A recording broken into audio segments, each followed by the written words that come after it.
Hi friends, அனைவருக்கும் வணக்கம். Welcome to Udumalai food point. ஏமா முருங்கைக்கீரை எல்லாம் பறிச்சு கொண்டு சுத்தம் பண்ணி வச்சிருக்கிற, என்ன வேணும் உனக்கு? என்ன குழம்பு வேணும்? எனக்கு இன்னைக்கு பருப்பு இல்லாம முருங்கைக்கீரையில குழம்பு வேணுங்க. ஓ, முருங்கைக்கீரை சாம்பார் இல்லாம வெறும் முருங்கைக்கீரை வச்சு குழம்பு வேணுமா? ஆமா, குழம்பு வேணுங்க. ஓஹோ, சரி சரி. போன வாரமே கேட்டதுனால செஞ்சு தர முடியல.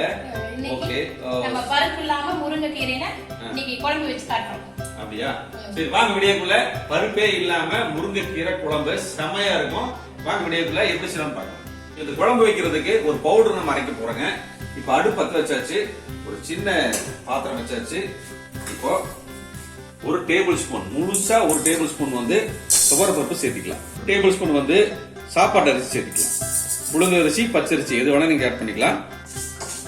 இப்போ ரெண்டையுமே லைட்டா கோல்டன் ஷேட் வர அளவுக்கு வறுத்து எடுத்துட்டு இது ஒரு ஃபைன் பவுடர் அரைச்சு எடுத்துக்கலாம். நம்ம இப்ப இதுக்கு தக்காளி வேணும். ஒரு 2 தக்காளி கட் பண்றியா? 2 கட் 3 பண்றியா? ஒரு 3 தக்காளி கட் பண்ணிக்கலாங்க. 3 கட் பண்றீங்களா? சரி, ஓகே, கட் பண்ணுங்க. ஒரு 4 தடவை இப்படி திருப்பிட்டு எடுத்துடலாங்க. இதை எடுத்து ஒரு பிளேட்ல மாத்திக்கலாம். மறுபடியும் அடுப்பு பத்த வச்சுட்டு ஒரு மண் சட்டி வச்சுக்கலாங்க. இப்ப அந்த மண் சட்டி சூடாயிடுச்சுங்க.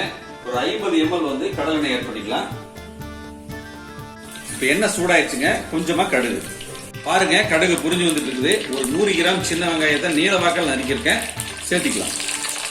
சின்ன வெங்காயம் வதங்கிட்டு இருக்குங்க. இது வதங்கும் போதே பாத்தீங்கன்னா கொஞ்சமா கருவேப்பிலை ஆட் பண்ணிக்கலாம். பூண்டு ஒரு 10 பூண்டை வந்து குட்டி குட்டியா நறுக்கியிருக்கேன், இதையும் சேர்த்திக்கலாம். இது கூட பாத்தீங்கன்னா ஒரு 10 வரமிளகாய், இதையும் சேர்த்துக்கிட்டு நல்லா வதக்கிடலாங்க.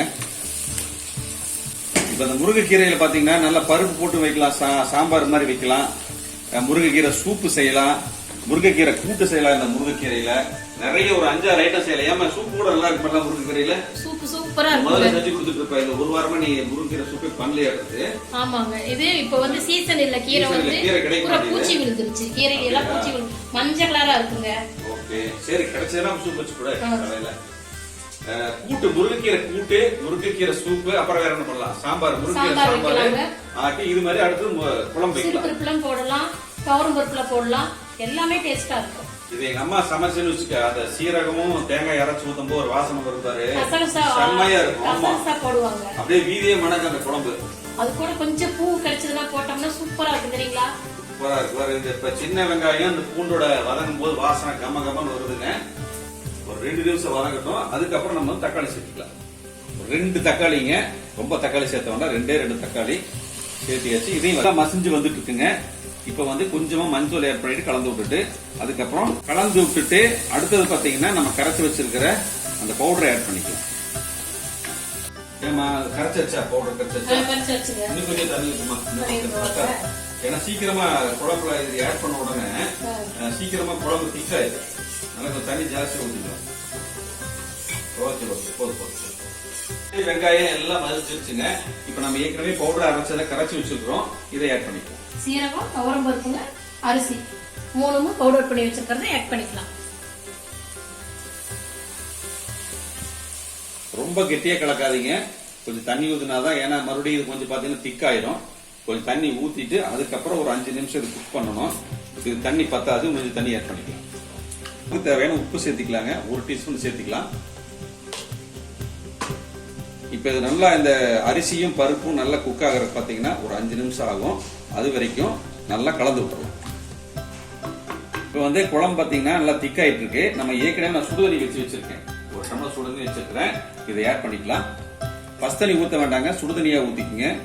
இல்லாட்டி டேஸ்ட் கம்மியாயிருங்க. இல்ல சல்லன்னு போயிடும், அப்படியே சல்லன் ஆயிரும். அப்புறம் மறுபடியும் கொதிக்க ஆரம்பிச்சு மறுபடியும் இதாகும். ஒரு 2 நிமிஷம் மறுபடியும் கொதி வரட்டுங்க. அதுக்கப்புறம் கீரை சேர்த்துக்கலாம்.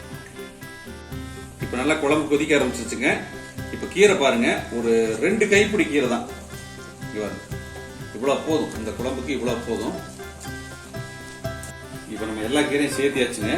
இந்த கீரை வேகறக்கான டைம் பாத்தீங்கன்னா ஒரு அதிகபட்சம் ஒரு 10 நிமிஷம் ஆகும். இதை நல்லா கலந்து விட்டுட்டு மூடி போடாம இப்படியே நம்ம குக் பண்ணலாம்.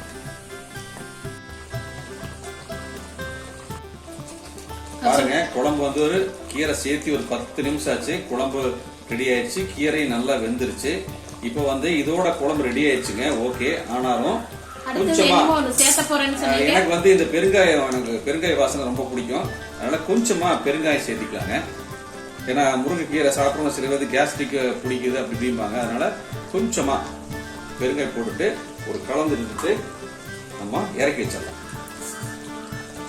ஒரு சூப்பரான முருங்கைக்கீரை குழம்பு சுட சுட ரெடி ஆயிடுச்சுங்க. நாங்க சாதம் வடிச்சு வச்சிருக்கோம், நாங்க எல்லாம் சாப்பிட போறோம்.